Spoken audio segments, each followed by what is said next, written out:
After months of rumors, reports, speculation, the Chicago Bulls firing head coach Tom Thibodeau on Thursday after 5 seasons on the bench. The 2011 NBA Coach of the Year, he won 255 regular season games with the Bulls, made 5 trips to postseason, but the public disagreements with management ultimately led to his dismissal.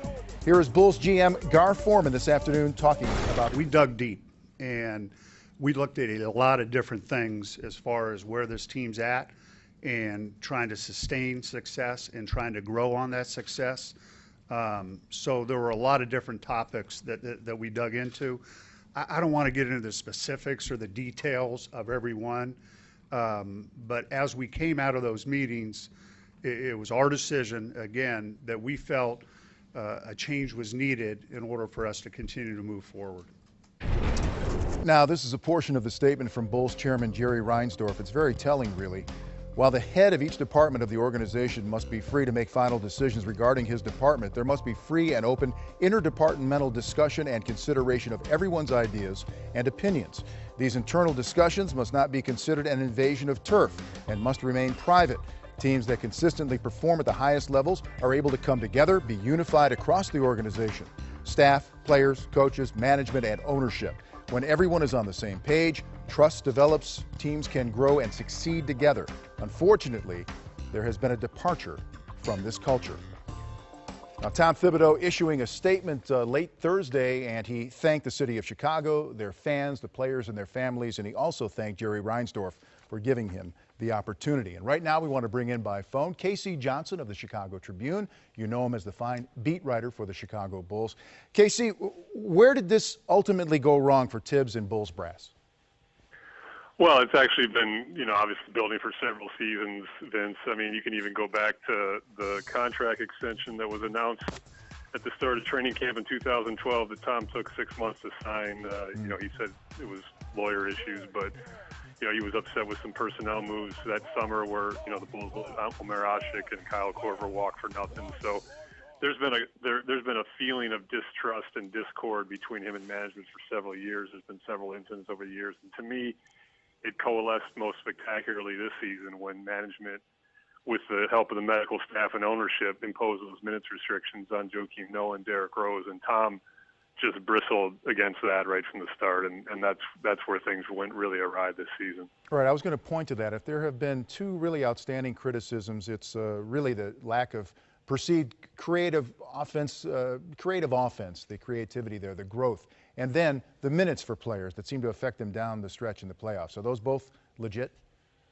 Yeah, and I mean, I think there is somewhat of a perception this was basically based on a feud between Tom and management, but it really moved beyond that to questions, right or wrong, from management about his performance. I know for a fact that the organization felt this was a major missed opportunity this year, not being able to beat the Cavaliers in the second round with how, affected by injuries the Cavaliers were. I mean, look, LeBron James is the greatest player of this generation, and he's eliminated the Bulls 4 out of the last 6 postseasons, but management felt that the Bulls had a very good chance to win that series, and they did not. So it's beyond just disagreements now and into questions about the performance on the court. Casey, was there ever a sense that he lost the team at any point? What was the internal mood among the players? Well, I've reported this season that, this is really the first season he's experienced any pushback at all from players. And, that's really pretty common in the NBA. I mean, I'm not trying to make this a unique situation. But there were times where players, questioned some of his methods. And I know that in some of the exit meetings, some players, were pretty open about some of the issues they had with Tom. But players also, I don't want to speak poorly of players. They intensely respected Tom's work ethic, his preparation, his detail, his success. I mean, the guy's won a championship as an associate head coach in Boston and won a lot of games here in Chicago. So I think that was just one aspect to it, but it's certainly a factor in where we are today. As you know, 2 years remaining on the contract. As you look at this now, immediately, who comes to mind as possible successor? Well, all signs point to Fred Hoiberg, and it's basically, from what I'm told and what I'm reporting, his job to lose. Fred's been very, very quiet since his heart surgery a month ago, and rightfully so, spending time with family. But if it's not Fred Hoiberg, it's because he said no. He's the Bulls said that they have no candidates in mind today, but that's just not reality that he's their main candidate, and I would expect him to be the next coach of the Bulls. All right, Casey Johnson, thank you so much. Always good information throughout the course of the year. Thanks for being with us once again. Thank you, guys.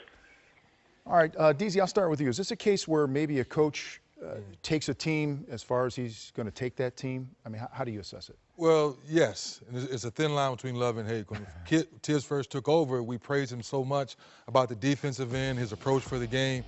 But I was taking a few notes, listening to KC, comes to mind. He started burning out his players. You saw Luau Dang and different guys, to your point, playing so many minutes. You get to the playoffs, they have nothing left.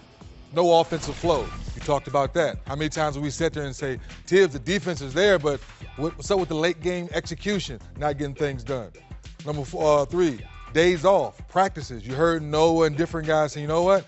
He hasn't figured out when to give us a day off. We've never had 2 days off in the last 4 years. That's unheard of in NBA playoffs, with the NBA team. And lastly, the relationship with your assistant coaches. You never really heard an assistant coach talk up and say, hey, coach, let's try this, let's try that.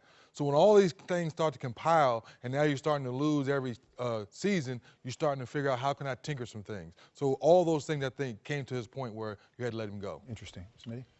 Yeah, you look at Tibbs, I mean, unbelievable job at times when they were shorthanded throughout the playoffs, getting this team to play at a level to win games without Derrick Rose without a lot of injured guys.